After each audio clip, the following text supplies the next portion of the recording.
जैसा कि मुझे उम्मीद थी, जैसा मैं आपसे कह ही रहा था कि 5 अगस्त हमारे लिए खास है, हमारे लिए खास है, उसी प्रकार से पाकिस्तान के लिए भी खास है। क्या है ये खासियत, आइए चर्चा करते हैं तसल्ली से। हर कहानी के हर पहलू को, हर कड़ी को जोड़ेंगे और बहुत डिटेल में इसे समझेंगे। हो सकता है इसको समझते समझते काफी टाइम लग जाए, तो आप आराम से समझिए और तरीके से इस बात को फील करिएगा। क्या हुआ साहब? हुआ ये है कि हाल ही में पाकिस्तान ने नया नक्शा जारी किया है। ओके, क्या चल रहा है सर? ये नक्शों का सीजन चल रहा है। पहले इंडिया ने जारी किया। इंडिया ने जारी किया क्योंकि भाई कश्मीर को हमने यूनियन टेरिटरी बनाया था, तो ऑब्वियसली हमारे लिए तो जारी करना कंपलसरी था, तो हमने जारी किया। हो तो हमारा लीगल प्रोविजन था। क्यों? क्योंकि अल्टीमेटली हमने 5 अगस्त 2019 को कश्मीर का यूनियन टेरिटरी में कन्वर्जन किया था। पहले क्या थी वो एक स्टेट था। उस स्टेट के स्पेशल प्रोविजन को हमने हटा करके जम्मू कश्मीर और लद्दाख को हमने यूटी बना दिया था। That's all. बोले ठीक है। आर्टिकल 370 के हटने से ये कार्य हुआ था। कब हुआ था? 5 अगस्त 2019 को हुआ था। बोले ठीक है सर, फिर क्या हुआ? हमने कहा भाई आप लोगों ने ये काम किया तो ऑब्वियस सी बात है कि आपको नक्शे में परिवर्तन करना पड़ेगा, क्योंकि आपको बताना पड़ेगा ना भाई जम्मू कश्मीर कौन सा है और लद्दाख कौन सा है, क्योंकि अल्टीमेटली आपको क्या बताना है, आपको 2 यूनियन टेरिटरी नक्शे में दिखानी है। तो हमने तो इस कारण से अपना नया नक्शा जारी किया, और जैसा इंडिया का हमेशा से क्लेम रहा है जम्मू कश्मीर को लेके, हमने वही कार्य भी किया और हमने अपना नया नक्शा जारी किया। नए नक्शे में जैसा हमारा हमेशा से ही पीओके रहा है, पाक ऑक्यूपाइड कश्मीर जिसे हम कहते हैं, वो वाला कश्मीर का हिस्सा भारत के साथ हमेशा से ही है और जल्दी ही हमारे साथ मिल भी जाएगा। ऐसी स्थिति में मेरे प्यारे साथियों, ये काम हमारे द्वारा करना था, लेकिन लोगों को लगा केवल नक्शा नया बनाने से जगह अपनी हो जाती है। यही किया किसने? सबसे पहले शुरुआत करी नेपाल ने। क्या किया? काला पानी क्षेत्र, लिपुल एक दर्रा और लिम्प्यूधुरा, इसको दिखा दिया अपने मैप में, और उस मैप को लेकर के जग जग घूमता फिर रहा है कि देखिए ये मैप हमारा है, ये मैप हमारा है। नेपाल से मोटिवेशन मिला पाकिस्तान को। पाकिस्तान ने मैप नया जारी किया, और उस नए मैप में मेरे प्यारे साथियों उन्होंने तो मुंगेरी लाल के हसीन सपने ही देख डाले। क्या किया उन्होंने भाई साहब? जम्मू कश्मीर वाले क्षेत्र में जम्मू कश्मीर को तो अपना दिखा ही दिया, इसके अलावा इस बार उन्होंने एक नया काम किया है। और वो क्या किया है भाई साहब? गुजरात के अंदर एक जगह हुआ करती है जिसका नाम है जूनागढ़, और मेरे जिन साथियों ने भारत का एकीकरण पढ़ा है उन्हें जूनागढ़ के किस्से बहुत अच्छे से पता होंगे। नहीं पता है तो हम जरूर बताएंगे, आपको पूरा इतिहास सुनाएंगे क्या है जूनागढ़ का इतिहास। तो मेरे प्यारे साथियों, जूनागढ़ जो कि गुजरात के सौराष्ट्र क्षेत्र में स्थित है, उसे पाकिस्तान ने नए नक्शे में अपना बता दिया है। बिल्कुल मेरे प्यारे साथियों, ये बिल्कुल वैसे ही हो गया जैसे गांवों में कहावत होती है कि जो लोग डायलॉग बाजी करते हैं फेंकते ज्यादा हैं। कहते हैं ना, कई लोग गांव में अपने ऐसे भी होते हैं जिनको कि मतलब लंबी लंबी हाँकने से मतलब होता है, उनका कोई अस्तित्व नहीं होता। बोले कोई भी घर पे अगर घूमने आए तो उसको ले जाते हैं छत पे, और छत पर हाथ के इशारे से बताते हैं कि जहां तक नजरें जा रही हैं खेत हमारे हैं, है ना। वही वाली चीज पाकिस्तान ने की है। तो हुआ क्या पाकिस्तान के साथ में? भाई देखिए, भारत ने कल 5 अगस्त को बहुत अच्छे से दीप प्रज्वलित करके सेलिब्रेट किया था। भारत का इतिहास बन रहा था। भारत ने बहुत अच्छे एक समय की शुरुआत देखी, क्योंकि अल्टीमेटली 500 साल से जिस चीज को लेकर के कानूनी विवाद चल रहा था उसका निपटारा हुआ, और राम जन्मभूमि का आपने मंदिर निर्माण के लिए नींव रखने का कार्य किया। एक तरफ भारत पूरी तरह खुशियां मना रहा था, दूसरा खुशी का कारण एक ये भी था कि आर्टिकल 370 भी 5 अगस्त 2019 को ही हटाया गया था। इतनी खुशियां पाकिस्तान से कहां देखी जानी थी। पाकिस्तान ने इस खुशियों में हमेशा की तरह भांजी मारने के लिए, क्यों? क्योंकि कोई और काम तो संभव हो नहीं पा रहा। दुनिया में जग जग फिरता घूमा, कहता घूमा कि देखिए कश्मीर में ये हुआ, कश्मीर में ये हुआ।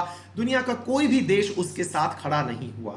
ऐसी स्थिति में उसने अपने यहाँ के लोगों को शांत करने के लिए अपने द्वारा, जैसे नहीं होता कि हाँ भाई किसी के लिए क्या करना है, बोले जा तू गाली बक दे उसको, बिल्कुल पाकिस्तान ने कुछ ऐसा ही किया कि उसने भारत के लिए एक नक्शा जारी कर दिया कि देखिए ये सब मेरा है, क्लेम कर दिया। भारत से पूछा कि ये क्या है? पागल ने बहुत सीधे शब्दों में कहा कि एब्रप्ट है, ये पागल है, मतलब इसको इग्नोर कर। जैसे अपन कहते हैं ना, इग्नोर करो यार, ये पागल आदमी है ना। तो मतलब ये क्या, किसके मुंह लगना? बोले हाथी चल रहा है, कुत्ते भौंक रहे हैं, तो कुत्तों के लिए थोड़ी हाथी पलटेगा। हाथी चलने दो, कुत्तों को भौंकने दो, ताकि माहौल बनता है कि हाथी आ रहा है।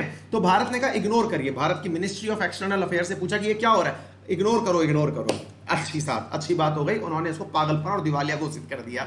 लेकिन अब हमको जानना जरूरी है, आफ्टर ऑल जूनागढ़ का इतिहास क्या है, कैसे इसने अचानक उठाया और जूनागढ़ को अपनी तरफ से क्लेम कर दिया। इस पूरे इतिहास को आपको सुनाएंगे, लेकिन इससे पहले कौन कौन सी चीजें इन्होंने अपने नक्शे में शामिल की हैं, एक बार इन्हें देखते हैं मेरे प्यारे साथियों। सबसे पहला यह है पाकिस्तान का नया मैप, और इस पाकिस्तान के नए मैप को अगर आप ध्यान से देखें तो ये पाकिस्तान के नए मैप में पहले तक क्या हुआ करता था, दो चीजें बड़ी स्पष्ट हुई हैं इसके अंदर। अगर आप देखें क्या हुआ कि अगर आपको मालूम हो तो पाक ऑक्यूपाइड कश्मीर में हुआ करता था गिलगिट बाल्टिस्तान, याद होगा आप लोगों को, और आजाद कश्मीर। असल में पहले कश्मीर के लिए पाकिस्तान का कहना यूं होता था, पाकिस्तान क्या कहा करता था, पाकिस्तान क्या कहता था इसके लिए हमेशा जम्मू कश्मीर के लिए कि हम जम्मू कश्मीर की आजादी चाहते हैं। असल में हुआ यह है कि अब कश्मीरियों को भी पता चलेगा, ये काम जो हुआ है ना अल्टीमेटली एक तरीके से भारत के पक्ष में ही हुआ है। कैसे पक्ष में हुआ है मैं आपको वो बताता हूं। असल में क्या होता था कि कश्मीर के नौजवानों को पाकिस्तान बरगलाता किस प्रकार से था, पाकिस्तान यह कहता था कि देखिए मैं तो आप लोगों के लिए आजाद कश्मीर की मांग रखता हूं, ध्यान से सुनिएगा, मैं तो आप लोगों के लिए आजाद कश्मीर की मांग रखता हूं। यही कारण है कि मैं जो हमारे पास में पाक ऑक्यूपाइड कश्मीर है उसे आजाद कश्मीर बोलता हूं। और एक तरफ ये भारत वाले हैं जिन्होंने कश्मीर के ऊपर जबरदस्ती कब्जा किया हुआ है, इसलिए ये पाकिस्तान बोलता था, पाकिस्तान भारत वाले हिस्से के लिए बोलता था इंडियन ऑक्यूपाइड कश्मीर। अब उसका स्टैंड जो क्लियर हुआ है वो क्या है कि उन्होंने, पाकिस्तानियों ने मेरे भाई साहब ये वाला काम किया कि पूरे कश्मीर को कुछ इस प्रकार से अपने पास शामिल कर लिया, और शामिल किया जो किया अपने कश्मीर में इस गिलगिट बाल्टिस्तान और आजाद कश्मीर वाले हिस्से को भी पाकिस्तान के मैप का हिस्सा बना दिया। यानी कि आजाद कश्मीर जो टर्म हुआ करता था वो खत्म हो गया है। कहने का मतलब यह हुआ कि कश्मीरियों को यह पता चल गया कि जो पाकिस्तान उनके लिए हमदर्दी का राग अलापता था, असल में उसका मकसद कभी भी ये था ही नहीं कि वो कश्मीर को आजाद करवाए। असल में क्या होता था, जब भी दुनिया के सामने ये मुद्दा जाता था तो कश्मीर का मुद्दा कुछ इस प्रकार से रखा जाता था। कश्मीर के तीन पक्ष, कैसे बोले, एक पक्ष वो है जो ये चाहता है कि पाकिस्तान में मिले, एक पक्ष है जो चाहता है भारत में मिले, और एक पक्ष है जो चाहता है आजाद बने। अब आप सोच के देखिए कि कश्मीरियों के साथ क्या हुआ। कश्मीरी जो लोग ये कहते थे कि कश्मीर आजाद बने, जिनको सपने दिखाता था कौन, पाकिस्तान, वो पाकिस्तान के कारण उनके सपने टूट गए। अब आज उनके लिए ये रात कैसी बीती होगी, या दो रात की कैसी बीती होंगी, जो ये हुर्रियत कॉन्फ्रेंस के नेता हुआ करते थे, जो सोचते थे कि हमारा आजाद कश्मीर बनाने में मदद कर रहा है पाकिस्तान, उनको अब जनता को कैसे मुंह दिखाना होगा, उनकी तो बहुत बुरी हालत हो ही गई है। इधर इन्होंने क्या काम किया है, भारत के द्वारा जो इंडियन ऑक्यूपाइड कश्मीर वाला क्षेत्र था, इसको पाकिस्तान ने यह कह के दिखाया है इंडियन इलीगली ऑक्यूपाइड, यानी इंडिया के द्वारा इलीगल तरीके से ऑक्यूपाई किया हुआ कश्मीर। पहले क्या होता था, इंडियन ऑक्यूपाइड कश्मीर, उसको क्या बना दिया इन्होंने, इंडियन इलीगली ऑक्यूपाइड कश्मीर, और खुद के पूरे हिस्से में शामिल कर दिया। अब आप पूछेंगे सर अच्छा एक बात बताइए, वो वाला जो क्षेत्र है कौन सा, अक्साई चीन, अक्साई चीन कौन सा, बोले जहां पर हमारे साथ में एलएसी का विवाद चल रहा है चाइना के साथ में, वो गलवान वैली वाला जो क्षेत्र है, उसके लिए क्या किया गया। हमने कहा भाई साहब, जिसका आदमी नमक खाएगा, कुत्ता जिसकी रोटी खाएगा, उसके खिलाफ थोड़ी भौंकेगा। तो भाई साहब इन्होंने इस वाले क्षेत्र को फ्रंटियर नाम दे दिया है। क्या नाम दे दिया है, फ्रंटियर अनडिफाइंड। इसका नाम क्या दिया है इन्होंने, फ्रंटियर अनडिफाइंड। बोले क्यों, हमने कहा भाई पल ही पाकिस्तान जो रहा है वो चाइना की रोटी पे है, और ऐसी स्थिति में मतलब अगर आप इसका नक्शा देखें ना तो प्रॉपर तरीके से फीलिंग जो आती है ना वो वही वाली आती है जो आप समझ रहे हैं, बिल्कुल वही वाली फीलिंग आती है। आप देखिए जरा, इसको थोड़ी सी लंबी और कर दीजिए बस, है ना। तो अब क्या हुआ कि ये क्रिएटिविटी है, देखिए आप इसको। तो अब क्या है कि साहब इसको अगर आप देखते हैं और ये इसका पूरा मुंह बना हुआ है, आप इस नक्शे को अगर ध्यान से देखें तो मतलब कोई भी किसी तरह का आपको असमंजस ही नहीं रहना चाहिए, मतलब गजब ही है सर। इसको आप थोड़ा देखिए आपको, है ना, मतलब मैं इसको जब भी देखता हूं पता नहीं क्यों आप लोग ड्रैगन ड्रैगन करते रहते हैं, ड्रैगन ड्रैगन करते रहते हैं। इस नक्शे को जरा ध्यान से देखो, क्या नजर आ रहा है आपको, बस मैं तो इतना सा ही कह रहा हूं भाई, इसको ध्यान से देख लेना सर, ठीक है ना। तो ये किसके लिए नहीं भौंक रहा, ये नहीं भौंक रहा सर, ये वाला जो हिस्सा है ना, फ्रंटियर अनडिस्प्यूटेड नाम दिया गया है। किसको नाम दिया गया है, चाइना की तरफ जो अक्साई चीन वाला क्षेत्र है उसको इसने ये कहा है कि साहब ये जो है अभी तक डिस्प्यूटेड वो है, अनडिफाइंड है, क्षेत्र डिसाइड नहीं है।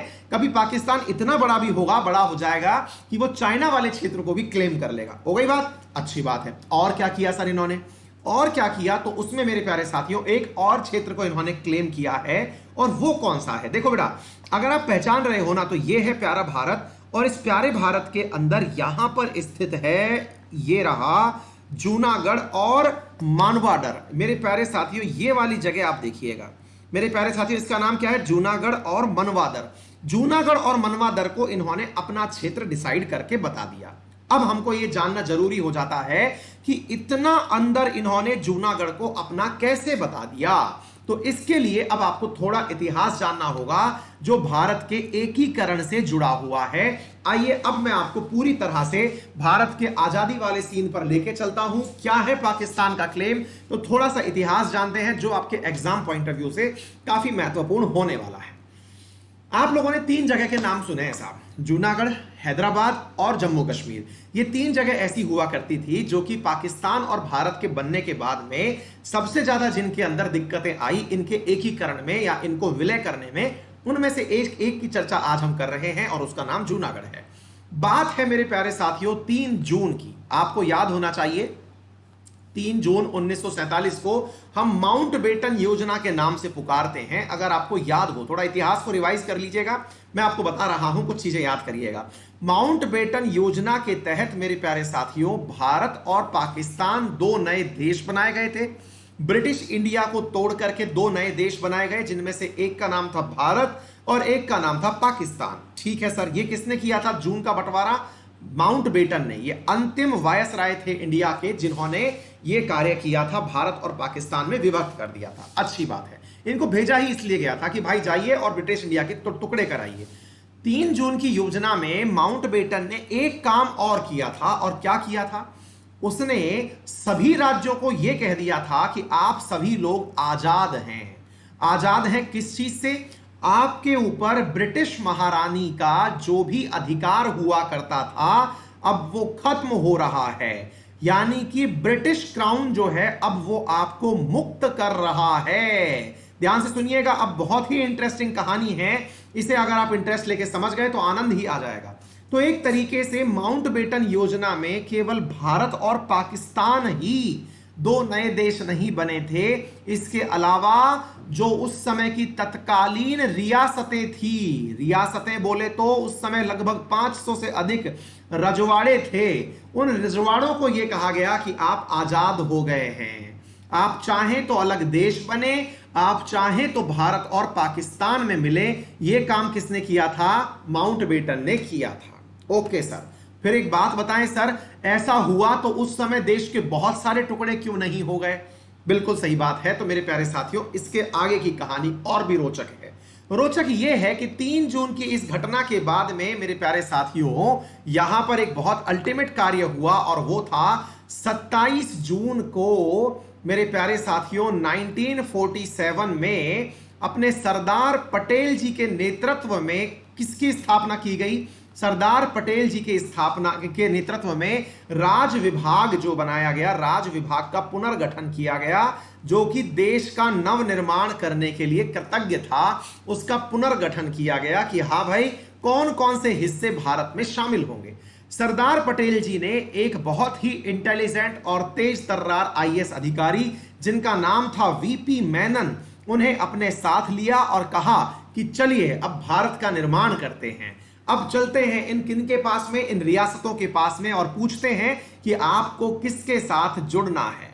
यहीं पर मेरे प्यारे साथियों एक बहुत अच्छी घटना हुई उस समय पर, और उस घटना का नाम था माउंटबेटन के द्वारा बुलाई गई प्रिंसली स्टेट्स की। प्रिंसली स्टेट्स बोले तो ये जो राजा महाराजा वाले लोग हुआ करते थे, इनकी चैम्बर ऑफ प्रिंसेस की बैठक ये कब बुलाई गई? देखिए तिथियों को ध्यान से देखिएगा। 3 जून, 3 जून के बाद 27 जून, आजादी के यानी 15 अगस्त के 2 वीक पहले, यानी कि जुलाई के आखिरी दिन मेरे प्यारे साथियों माउंटबेटन ने क्या किया? अब ये आपके लिए बहुत बड़ी बात है जो मैं खोज करके लाया हूं, इससे आपको बहुत कुछ पता चलेगा। माउंटबेटन ने क्या किया?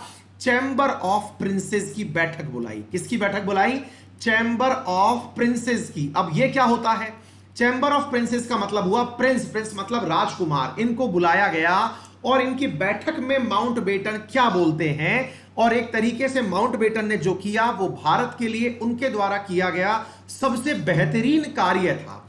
चैम्बर ऑफ प्रिंसेस में माउंटबेटन बोलते हैं कि आपको जिसके साथ जुड़ना है जुड़ें, लेकिन अगर आप इंडिया के साथ जुड़ते हैं तो मैं इंडिया के लिए, इंडिया की तरफ से आपके लिए यह कह सकता हूं कि इंडिया आपको रक्षा, आपकी डिफेंस करने को तैयार है, आपके विदेशी संबंध किसके साथ हो इसका निर्धारण करने के लिए तैयार है, और तीसरा आपके संचार सुविधाएं उपलब्ध कराने के लिए तैयार है।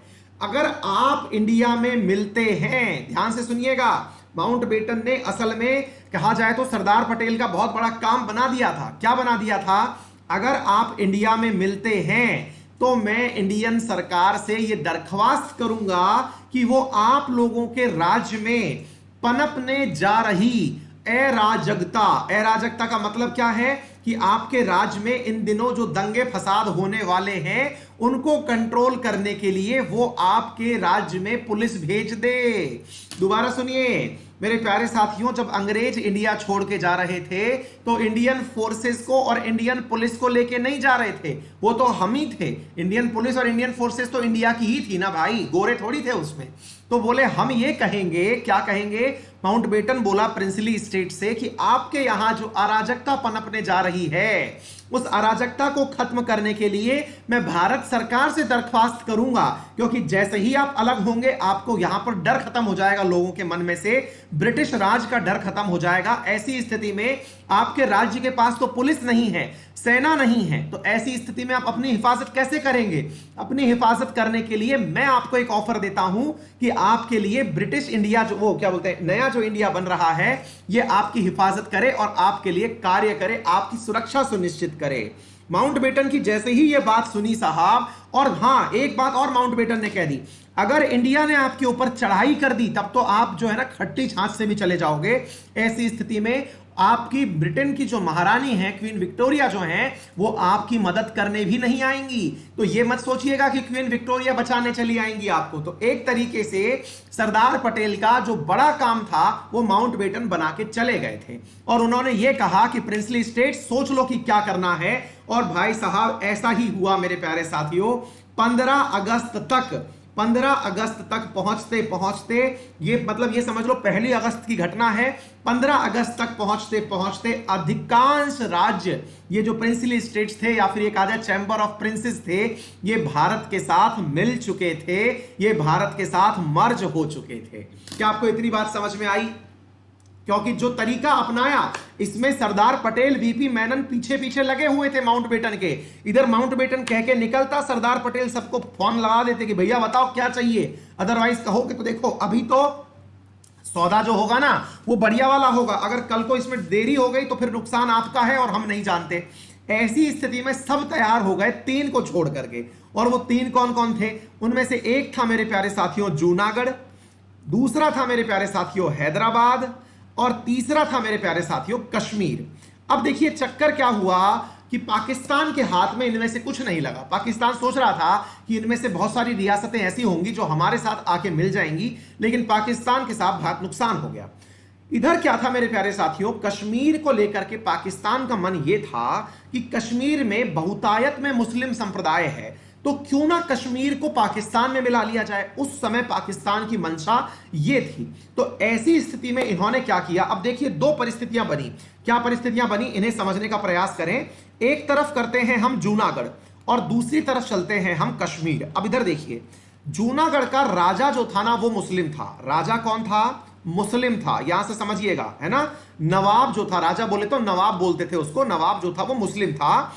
और इधर कश्मीर का जो राजा था वो हिंदू था। ध्यान से समझिएगा, कश्मीर का राजा हिंदू। अच्छा, यहां की जो आबादी थी ना जूनागढ़ की, इस आबादी में 80% हिंदू, इस आबादी के अंदर 80% हिंदू, और यहां कश्मीर की आबादी में 80% मुसलमान। ये लीजिए। अब आपको देखना क्या है, मैं आपको वो बताता हूं मेरे साथियों। जिन्ना ने और मुस्लिम लीग ने क्या सोचा कि इंडिया के साथ बार्गेनिंग की जाए। किस चीज के ऊपर? इंडिया से यह कहा जाए कि हम जूनागढ़ को ले रहे हैं, क्यों क्यों लेना चाह रहे हैं हम? क्योंकि यहां का राजा मुसलमान है और तुम्हारा, अगर तुम ये कहते हो कि कश्मीर तुम्हारा है, यानी कि यहां के राजा ने आपसे ये कह दिया कि वो आपके साथ मिलना चाहते हैं हरि सिंह, तो हम ये कहेंगे कि जूनागढ़ जिसका राजा मुस्लिम है वो हमारे साथ मिलना चाहेगा। मेरे प्यारे साथियों, उस समय पर यहां के राजा यानी नवाब हुआ करते थे जूनागढ़ के, उनका नाम था मुहावत खान। क्या नाम था? मुहावत खान। अब ध्यान से समझिएगा, स्टोरी के अंदर अब ट्विस्ट आने वाला है। मुहावत खान जूनागढ़ यानी कि जो जूनागढ़ था उसके नवाब हुआ करते थे और कश्मीर के राजा हुआ करते थे हरि सिंह। अच्छी बात है। फिर क्या हुआ? इस जूनागढ़ वाले मसले में मुहावत खान को बरगलाने में बेनजीर भुट्टो के बाबा, कौन भाई? बेनजीर भुट्टो के बाबा, और उन बाबा का नाम क्या था? शाहनवाज भुट्टो। ध्यान से सुनिएगा मेरे प्यारे साथियों, यहां पर बेनजीर भुट्टो के बाबा जिनका नाम था शाहनवाज भुट्टो, वो आते हैं और इस जूनागढ़ के बन जाते हैं मुनीम, यानी कि दीवान बन गए साहब यहां के आकर के। किसके? जूनागढ़ के। और दीवान ने आकर के इस राजा को यानी नवाब को, जिसका नाम क्या था? मुहावत खान, इसे भड़का दिया और यह कहा कि आपको पाकिस्तान में मिल जाना चाहिए। तो भाई साहब, इस बात को सुनते ही, ये आजादी के बाद की बातें हैं, इस बात को सुनते ही मेरे प्यारे साथियों होता क्या है, मतलब ये मुहावत खान जो है वो आजादी से एक रात पहले की बात है, 14 अगस्त 1947 को मुहावत खान क्या करते हैं कि ये अपने विलय की घोषणा कर देते हैं। किसके साथ में? पाकिस्तान के साथ मिलने की घोषणा कर देते हैं। अब क्या होता है सर, जब ये वाली घटना हुई, शाहनवाज भुट्टो के भटकाने पर मुहावत खान जो है वो पाकिस्तान में मिलने चल दिए। ये बात पता चलती है सरदार पटेल को। सरदार पटेल से रहा नहीं गया। सरदार पटेल ने एक ब्रिगेडियर हुआ करते थे जिनका नाम था गुरदयाल सिंह। गुरदयाल सिंह ब्रिगेडियर से यह कहा कि जाइए अपनी सेना लेकर के और जूनागढ़ पे चढ़ाई कर दीजिए। तो मेरे प्यारे साथियों, जूनागढ़ की दो जगह, जिनमें से एक का नाम था मांगरोल और दूसरे का नाम था बाबरियावाड़, मांगरोल और बाबरियावाड़ नामक दो जगह थी जहां पर सेना ने चढ़ाई कर दी और सेना ने जूनागढ़ पर चढ़ाई करके इन दो जगहों को अपने में हथिया लिया और मेरे प्यारे साथियों उन्हें भारत में मिला लिया। अब इसी समय पर यहां पर माउंटबेटन जो हैं वो भारत के इस कदम से नाराज हो गए। माउंटबेटन ने कहा कि आपको तो ये कहा गया था कि मैं प्यार से ही इनको मिला लूंगा, आपने इनके साथ ऐसा क्यों किया? तो फिर सरदार पटेल ने कहा कि ठीक है, आपको खुश करने के लिए बताइए क्या करें। इधर पाकिस्तान हुए इस हमले से चिंतित हो गया कि ये क्या हुआ, इधर की तरफ पाकिस्तान भागना शुरू कर दिया यूएन में कि भाई साहब ऐसा ऐसा हुआ है, भारत ने चढ़ाई कर दी उसके ऊपर, जूनागढ़ के ऊपर। और इधर मेनन ने और पटेल जी ने जो है वो किससे कहा? माउंटबेटन से, आपको क्या चाहिए आप बताइए, आप कैसे खुश होंगे? तो उन्होंने कहा कि मैं चाहता हूं कि यहां के लोगों की राय जानी जाए। तो पटेल ने कहा कि ठीक है, हम आपको यहां के लोगों की राय देते हैं। तो ऐसी स्थिति में मेरे प्यारे साथियों जूनागढ़ में हुआ प्लेबिसाइट। प्लेबिसाइट का मतलब होता है जनमत संग्रह, और जनमत संग्रह के अंदर जूनागढ़ के लोगों ने 90% मत के साथ कहा कि वो भारत का हिस्सा बना रहना चाहते हैं। 90% लोगों ने कहा उस जनमत संग्रह के अंदर कि वो भारत का हिस्सा बना रहना चाहते हैं। ऐसी स्थिति में जूनागढ़ को भारत का हिस्सा मान लिया गया और ये तब से ही 1948 के बाद से लेकर के अभी 2 दिन पहले तक, जब तक पाकिस्तान ने इसे अपना क्षेत्र नहीं बताया था, तब तक ये भारत का ही हिस्सा था। और पाकिस्तान अभी अपनी पुरानी पोथियां बटोर रहा है, तो उसे अचानक ये बात पता चल के आई जो मैंने आप लोगों को बता दी। अच्छा, अब आप पूछेंगे सर इस कहानी का फिर क्या हुआ, कश्मीर वाले मुद्दे का क्या हुआ? मैंने कहा मुद्दा कश्मीर का भी यूएन में गया। क्यों? क्योंकि हरि सिंह ने तो भारत से मिलने की बात कर दी थी। एग्जैक्टली ऐसा ही कश्मीर के अंदर पाकिस्तान ने किया। वहां से उसने अपनी फौजें भेज दी कश्मीर के अंदर, और कश्मीर के अंदर भेजी हुई अपनी फौजें जो हैं वो हरि सिंह के भारत के साथ विलय पत्र पर घोषणा करने के बाद में भारतीय सेना के द्वारा अटैक करने पर पाकिस्तान की सेनाएं वही रोक दी गई जहां तक उनके पास में पाक ऑक्यूपाइड कश्मीर है, और वहां पर एक लाइन खींच दी गई जो कि वर्तमान में भी एलओसी की तरह से कार्य कर रही है, लाइन ऑफ कंट्रोल की तरह से कार्य कर रही है। तो बड़ा सवाल फिर यह बना कि सर एक बात बताइए कि यहां पर जनमत संग्रह क्यों नहीं हुआ? बिल्कुल सही सवाल होगा आपका अगर आप ये पूछते हैं कश्मीर में जनमत संग्रह क्यों नहीं हुआ, वही जूनागढ़ में जनमत संग्रह क्यों करा लिया गया? और ये बहुत सारे बच्चे जो हैं ये इस सवाल को पूछते हैं। भाई साहब, आपका सवाल का आंसर आप ही के सवाल में छिपा हुआ है। सवाल है आपका कश्मीर में जनमत संग्रह क्यों नहीं हुआ, जबकि आंसर है कि कश्मीर है कहां? क्यों? क्योंकि कश्मीर का आधा हिस्सा तो पाकिस्तान हड़प के बैठा हुआ है। अगर जनमत संग्रह चाहते हैं, भारत की पहले से भी यही मांग रही है कि पहले कश्मीर को यूनिफाइड तो करिए, यानी कश्मीर के अंदर पाकिस्तान को हटाइए, बाहर निकालिए और कश्मीर को एक छत्र छोड़िए, अकेला रहने दीजिए, फिर पूछिए कि यह कहां रहना चाहता है। कश्मीर के एक हिस्से पर तो पाकिस्तान ने अटैक करके रखा हुआ है, कब्जा करके रखा हुआ है। तो जनमत संग्रह होने के लिए यूएन की जो मांग है, या यूएन के अंदर जो इस मुद्दे को लेकर के पाकिस्तान गया था, इवन भारत भी गया था, तो उस मुद्दे को लेकर के जनमत संग्रह ही यहां पर मांग की गई है। लेकिन उसका हिस्सा चूंकि हड़पा हुआ है, ऐसी स्थिति में जनमत संग्रह संभव नहीं है। तो भारत का कहना है पहले पीछे हट जाओ, जनमत संग्रह करा लेंगे। तो वो पीछे हट नहीं रहा, ऐसी स्थिति में जनमत संग्रह अभी पेंडिंग है। तो ये है वर्तमान स्थिति जो मैंने आप लोगों को बता दी। इसके साथ साथ, क्योंकि पाकिस्तान का क्लेम तो इतना महत्वपूर्ण हमें नहीं लगा कि इसको इतनी इज्जत दी जाए, लेकिन लगा कि थोड़ा इतिहास पढ़ा दें आपको उम्मीद है कि इतिहास में इंटरेस्ट आया होगा, और अगर इंटरेस्ट आया हो तो सेशन को लाइक और शेयर करना मत भूलिए। जल्दी से शेयर कर दीजिए। आपके लिए कितनी सारी कहानियां खोज के लाता हूं मैं, है ना। और ये जो मैंने कहानी पूरी सुनाई है, ये विपिन चंद्र गुहा जी की किताब है, इंडिया आफ्टर गांधी। तो उस किताब की पंक्तियां हैं जो मैंने आपको अभी पूरी की पूरी सुनाई है। तो मैं उस किताब को सुबह पढ़ रहा था आपके लिए, तो मैंने पूरी की पूरी बातें वहां से निकाल के आपको सुनाई है। अगर आप भी पढ़ना चाहें तो इंडिया आफ्टर गांधी नाम से पुस्तक है, आप उसको पढ़ लीजिएगा, गुहा जी की किताब है। ठीक है बेटा, चलिए आगे बढ़ते हैं मेरे प्यारे साथियों। एक और विवादित क्षेत्र यहां पर निकल के आया है और उसका नाम है सर क्रीक। सर क्रीक का क्या मसला है वो भी हल्का सा समझ लीजिएगा। असल में क्रीक होती है एक एस्चुरी, जहां नदी का पानी तेज आए, पानी का बहाव आए, और गाल्वेक सिद्धांत के अनुसार यह कहा जाता है कि अगर किसी क्रीक पर किसी दो देश का नेतृत्व हो या कोई दो देश बॉर्डर क्लेम कर रहे हो, तो वहां पर बॉर्डर क्लेम करने की स्थिति में उस पानी के मध्य में से होकर के बॉर्डर निकाला जाना चाहिए। ऐसी स्थिति में मेरे प्यारे साथियों, थालवेक सिद्धांत को ध्यान में रखते हुए यहां पर ये जो मध्य में ब्लैक लाइन आपको दिखाई दे रही है, इसे भारत कहता है कि बॉर्डर होगा। पाकिस्तान ने इस पूरे पानी को अपने नक्शे में दिखा दिया है और यह कहा है कि ये पूरा ही क्षेत्र जो है सर क्रीक वाला, जो कि गुजरात के साथ में अड़ा हुआ है, बिल्कुल यहां पर स्थित है, सिंध प्रोविंस और गुजरात के मध्य में स्थित है, ये हमारा होगा, ऐसा पाकिस्तान ने कहा है।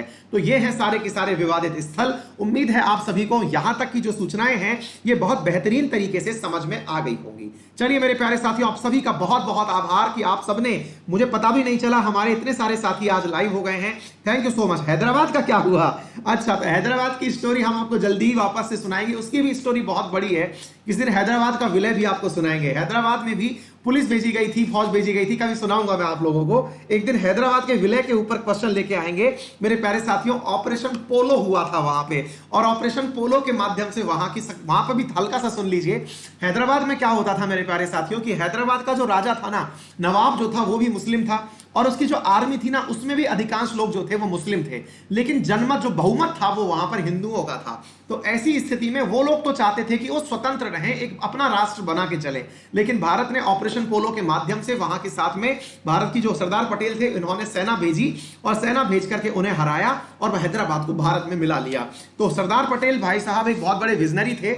ऐसे ही उन्हें आप आयरन मैन नहीं कहते भाई, आप उन्हें आयरन मैन मानते हैं। भारत के सही मायने में लौह पुरुष जो हैं वो सरदार पटेल यूं ही नहीं है। आइए चलिए दुनिया थोड़ा घुमाते हैं। और भारत से पूछा गया कि आप क्या कहेंगे, तो भारत ने कहा कि कुछ नहीं है, पागल हो गया, ये एब्सर्डिटी है, ये पागल हो गया, पॉलिटिकल राजनीतिक दिवालियापन है। बोले क्यों?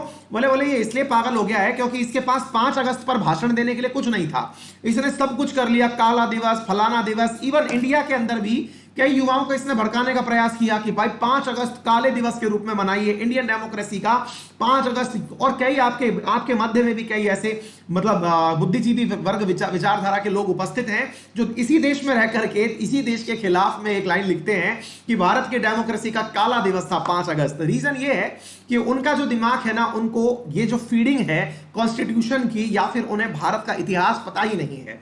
बिना भारत का इतिहास पता हुए आज के सोशल मीडिया के पनपे हुए वो विद्वान हैं। सोशल मीडिया, व्हाट्सएप यूनिवर्सिटी से उन लोगों ने डिग्री प्राप्त करी है और उन्हें डेमोक्रेसी का मतलब सिखा दिया गया कि डेमोक्रेसी का मतलब होता है जिसके जो मन में आए वो करेगा, वो डेमोक्रेसी है। नहीं सर, कभी आपको इसके बारे में समझना हो, थोड़ा पैसा खर्च करो, मेरा कोर्स लो, मैं आपको बताता हूं कि डेमोक्रेसी क्या होती है। मैं बकायदा इस डेमोक्रेसी को समझाने के लिए 15-15 दिन लेता हूं, 5-3 टाइटल पढ़ाने के लिए, fundamental right, fundamental duty, DPSP. और जो मेरी क्लास के गवाह हैं वो बताएं कि मैं समझाने में, इसको समझाने में ऐसे ही नहीं आ जाती है सर, डेमोक्रेसी के लिए बहुत खून बहाया है साहब। चलिए आगे बढ़ते हैं सर, अगले